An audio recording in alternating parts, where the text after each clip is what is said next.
What's up guys? Kamusta po kayong lahat? I hope you're all staying healthy, staying at home, and eating well during this quarantine. So here in the Philippines, we've been on lockdown for almost a month now, and it's gonna be extended for another 2 weeks. In the meantime, while we're not eating out or traveling, we're kind of forced to cook more at home, which is good for us because we're learning a lot during this time, and we're looking for easy meals, either using our oven or yung mga one-pan meals lang, or using our Instant Pot so we can just put in everything there tas iwan na namin yun. So yung mga madadali lang na meals. And I'd like to share this with you, yung mga nagagawa namin using the ingredients that we have available here at home.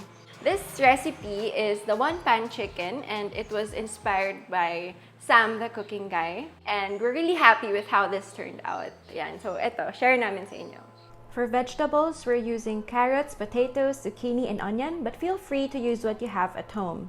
For the tossing sauce, we mix together olive oil, garlic, salt, pepper, rosemary, thyme, lemon juice, and coriander, and then we tossed it with the vegetables and the chicken. Mahilig talaga ako sa drumstick part, kaya puro drumstick yung binili namin.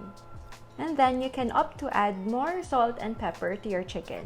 Don't forget to preheat your oven at 400 degrees Fahrenheit or 200 degrees Celsius.